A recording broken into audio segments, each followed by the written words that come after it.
Hashama harka fuunee jaalatamtootaa fi kabajamtoota raadii fuuddi chaanaalii baga nagaan dhuftanii warri haarawaa taatanii sabskraayibii godhaa maatii koo ta'aa galatoomaadha hundi keessanuu amma viidiyoo haaraa qabadhee dhufeera. Viidiyoon haarawaa kee atikilti shoorbaadha. Atikilti shoorbaan baay'ee faayidaa guddaa qaba. Yeroo kanafaa yeroo bonaa kanafaa baay'ee barbaachisaadha. Bashitaa kanaafis baay'ee barbaachisaadha. Yeroo hunda shorbaa waan o'aa fudhachuun baay'ee barbaachisaadha. Amma meeshaa ittiin hojjedhu qopheeffadheera. Misiraa, shumburaadha, ataraa, porokiliidha, boqqoolloo, kaarotii, shumburaa,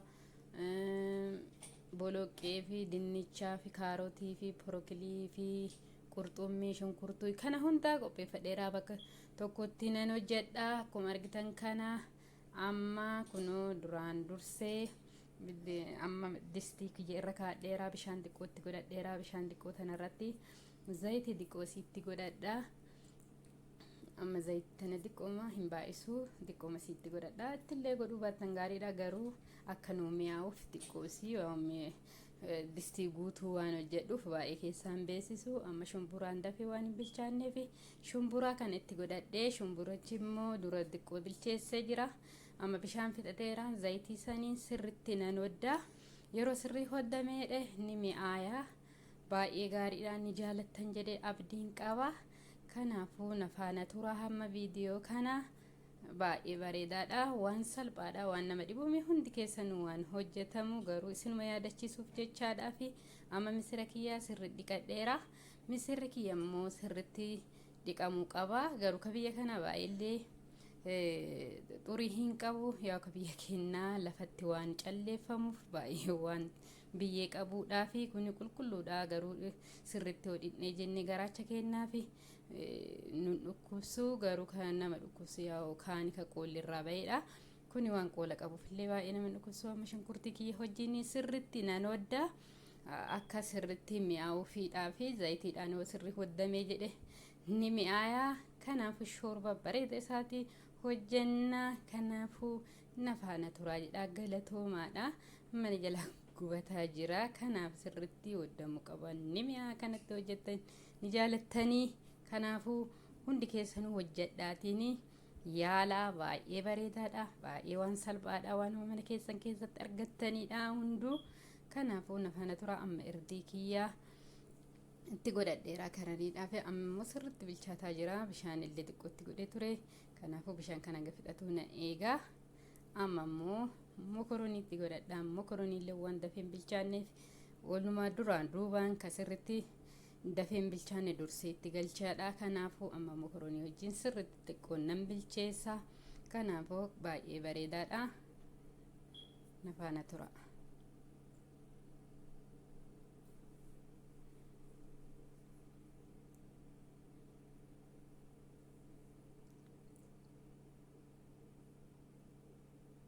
Amma bishaan fixateera. Akkuma argitan kana amma bishaan itti godhadha.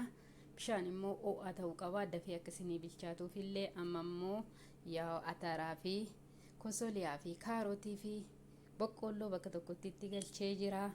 Waan hin qabne hin qabu dhugaa isin jedha. Ijoolleefis baay'ee gaariidha. Baay'istanii gootanii yeroo guyyaan godhurra baay'istanii yoo gootanii jettan guyyaa 3 firiija keessa keettanii achumarraa qoodaa oostanii yoo dhuddan baay'ee gaariidha. Gizee bashitaa kana baay'ate kanafaa galgala yeroo hundaa yeroo fayyadamtan baay'ee faayidaa guddaa qaba jedha. Qaama keenyallee nutti hin dabalu. Maaf yoo jettan atikiltiin qaama keenya nutti hin dabalu. Kanaafuu fayyadamaa jedha. Amma immoo qoostaatti godhadhee jira. Qoostaan illee baay'ee gaariidha. Kanaafuu waan isin fayyaduu fidee dhufee jira. Kanaaf na faana turaadha asirratti laala. Ammas bishaan itti godhadha. Bishaan immoo ho'aatti godhadha. Amma immoo sukkaar dinnichii itti godhadha.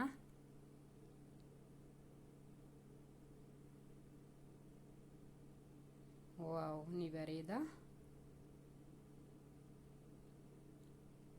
Dhugina dhiisin jedhu dhugaa isiniin jedha. Akkanatti hojjettattanii jettan ni jaalattanii dhugaadha.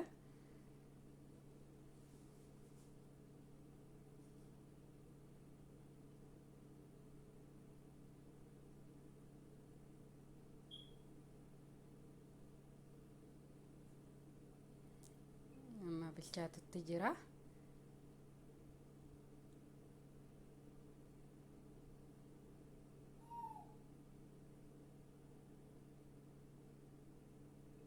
Amma immoo dinnichatti godhadha.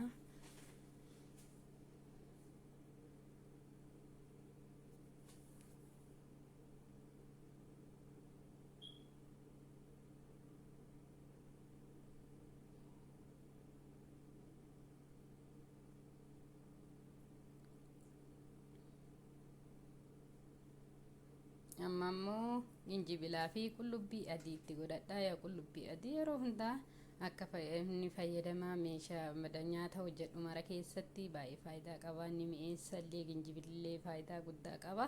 Yeroo kanaaf asirratti yoo fayyadamtan baay'ee gaariidha jedhee isin jedha.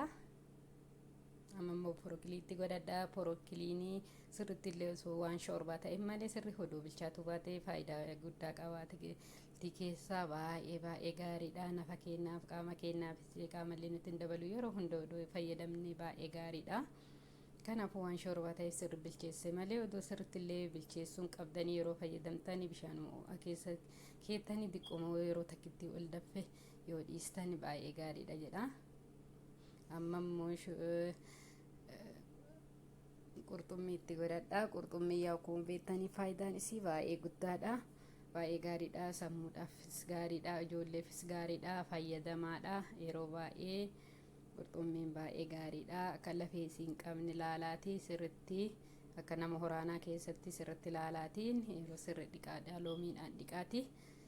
Fayyadamaa jedha. Baay'ee gaariidha. Kunoo amma bilchaataa jira. Ga'utti ka'ee jira. Baay'ee akka gaarii ta'ee bilchaataa jira. Bishaan isaallee gahee jira. Amma itti ga'utti godhadhee jira. Baay'ee mi'aayaa, baay'ee urgaa namatti tola. Kanaafuu ni jaalattan jedhee abdiin qaba.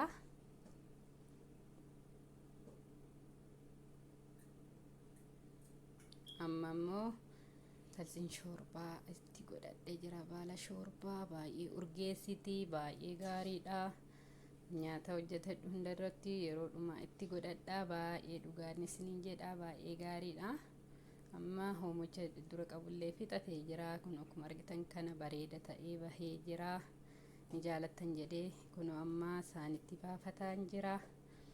Kanaafuu viidiyoo kana yoo jaalattanii like godhaadha.